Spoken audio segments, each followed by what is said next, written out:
Alright, let's dive into this fantasy baseball SP roundup, but I'm gonna do it my way.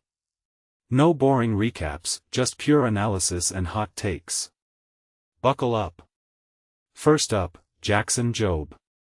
This guy's return from Tommy John is like a magic trick. Poof, he's back and dealing. 5 innings, 0 earned runs, and a fastball that's touching 100 miles per hour. That's not just a comeback, it's a statement. Personally, I think what makes this really interesting is the adrenaline factor. Is that extra velocity sustainable, or is it just the thrill of being back? If you take a step back and think about it, this could be a game changer for his long-term potential. But here's the thing, command is still the name of the game. If he can keep that slider glove side and the fastball upstairs, he's gonna dominate. What many people don't realize is that his success isn't just about the stuff, it's about consistency. And that's the million-dollar question moving forward. Now, let's talk about Sandy Alcantara. 3 straight scoreless starts. Yeah, he's back to being Sandy. But what's really fascinating here is the whiff rate.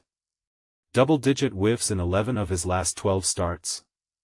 That's not just a trend, it's a transformation. In my opinion, this is the Sandy we've been waiting for. The guy who can carry a rotation and strike fear into opposing lineups. What this really suggests is that his adjustments are paying off big time. Brandon Pfaadt, on the other hand, is a bit of a mystery.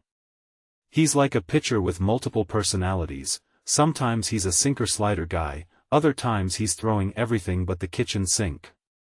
What makes this really interesting is his adaptability.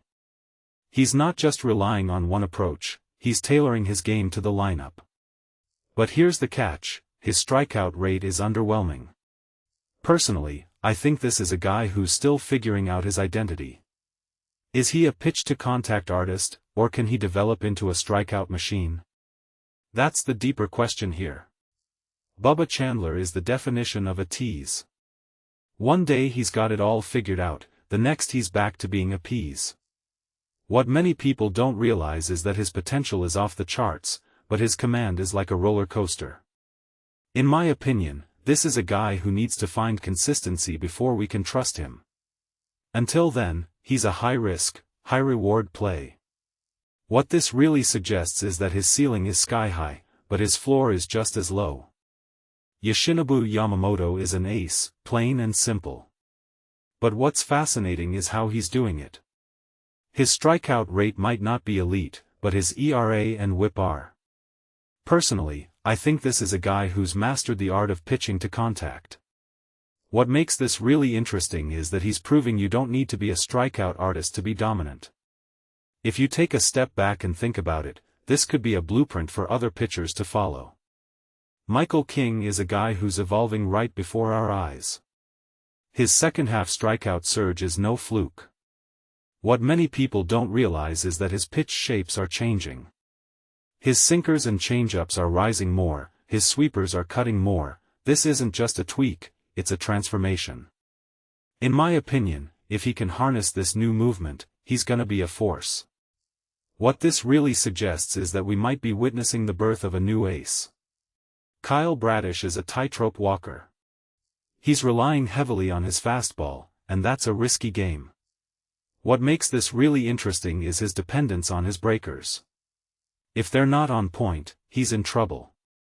Personally, I think this is a guy who needs to find a better balance. What many people don't realize is that his success hinges on his ability to command multiple pitches. If you take a step back and think about it, this is a high-wire act that could end in disaster. Landon Roop is a guy who's lost his precision. His walks are up, and that's a red flag. What's really fascinating here is that his stuff is still there, it's just the command that's missing. In my opinion, this is a guy who's one tweak away from getting back on track. But until then, he's a risky play. What this really suggests is that command is everything in this game. Andrew Alvarez is a southpaw with a big curve, and that's a deadly combo. What makes this really interesting is his efficiency. He's getting outs on balls in play, and that's a recipe for success. Personally, I think this is a guy who could be a deep league gem. What many people don't realize is that his approach could be sustainable if he keeps getting those weak contact outs. George Kirby is a guy who's showing glimpses of brilliance. His pitch separation is impressive, but his results aren't there yet. What's really fascinating is that he's on the right track. In my opinion, this is a guy who's just a few adjustments away from breaking out. What this really suggests is that his potential is still untapped. Jacob deGrom is Jacob deGrom. Ace is gonna ace. But what's interesting is his strikeout rate. It's not where it used to be, but he's still dominating. Personally, I think this is a guy who's evolved. He's not relying on strikeouts alone, he's pitching smarter. What many people don't realize is that this could be a new chapter in his legendary career. Garrett Cole is a guy who's not quite himself. His whiff rate is down, and that's concerning. What makes this really interesting is that he's still getting results. In my opinion, this is a guy who's figuring out how to win without his best stuff. What this really suggests is that his adaptability is his greatest strength. Anthony Kay is a reliable Toby. He's not gonna blow you away, but he'll get the job done. What's really fascinating is his cutter. It's become a weapon against righties. Personally, I think this is a guy who's found his niche. What many people don't realize is that consistency is his superpower. Gage Jump is a wild card. His performances are all over the place, but his potential is undeniable. What makes this really interesting is his upside. When he's on, he's electric. In my opinion, this is a guy who's worth the risk in the right matchups. What this really suggests is that his ceiling is worth the roller coaster ride. Gavin Williams is a guy who's throwing harder and relying on his four-seamer. But his strikeout streak ended, and that's a bummer. What's really fascinating is his ability to bounce back. Personally, I think this is a guy who's still an ace in the making. What many people don't realize is that his stuff is only getting better. Max Scherzer is chasing history. His strikeout totals are legendary, and he's not done yet. What makes this really interesting is his longevity. In my opinion, this is a guy who's defying father time. What this really suggests is that his competitive fire is unmatched. Peter Lambert is a reliable Holly. He's not flashy, but he gets the job done. What's really fascinating is his consistency since June. Personally, I think this is a guy who's found his groove. What many people don't realize is that reliability is his greatest asset. Aaron Nola is a conundrum. His curveball is nasty, but his results are inconsistent. What makes this really interesting is his potential. In my opinion, this is a guy who's one breakthrough away from being elite. What this really suggests is that his ceiling is still within reach. Chris Sale is an ace who's salvaging strikeouts. His ERA might be up, but his whiff rate is still there. What's really fascinating is his resilience. Personally, I think this is a guy who's not done dominating.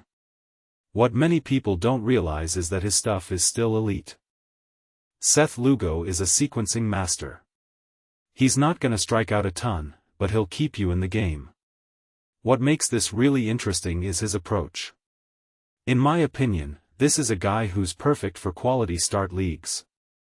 What this really suggests is that his value is niche but significant. Taj Bradley is a guy who's lost his command. His walks are up, and that's a problem. What's really fascinating is that his stuff is still there. Personally, I think this is a guy who's one adjustment away from getting back on track. What many people don't realize is that his potential is still immense. Robert Gasser is a guy who's getting hit hard. His four-seamer isn't fooling anyone, and that's a red flag. What makes this really interesting is that his stuff is still promising. In my opinion, this is a guy who needs to figure out his approach. What this really suggests is that his floor is low, but his ceiling is still high. Jake Bennett is a guy who's lost his command. His walks are up, and his results are down. What's really fascinating is that his stuff is still there. Personally, I think this is a guy who's one tweak away from getting back on track. What many people don't realize is that his potential is still untapped. Clay Holmes is a guy who's returning from injury.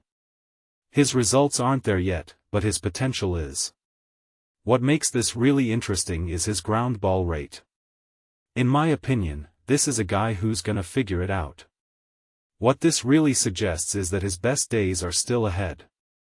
Walbert Urania is a guy with elite stuff but erratic command. What's really fascinating is his potential. Personally, I think this is a guy who's one adjustment away from breaking out. What many people don't realize is that his ceiling is sky high. Chase Burns is a guy who's dealing with fatigue. His velocity is down, and that's concerning. What makes this really interesting is his workload. In my opinion, this is a guy who needs a break. What this really suggests is that his long-term health is more important than short-term results. Matthew Liberatore is a guy who's inconsistent. His results are all over the place, and that's frustrating. What's really fascinating is his potential. Personally, I think this is a guy who's still figuring it out. What many people don't realize is that his ceiling is still within reach. Robert Stock is a guy with improved stuff but shaky results. What makes this really interesting is his potential. In my opinion, this is a guy who's worth a look in deeper leagues. What this really suggests is that his best days could be ahead. Lastly, Troy Melton vs. Logan Webb. This is a matchup of electric versus reliable. Personally, I think this is a game you don't want to miss. What many people don't realize is that these two represent the future and the present of pitching. If you take a step back and think about it, this is a glimpse into the evolution of the game. So, there you have it. A deep dive into the world of fantasy baseball pitching. What's the biggest takeaway? In my opinion, it's that potential is everywhere, but consistency is king. And that's the real game within the game.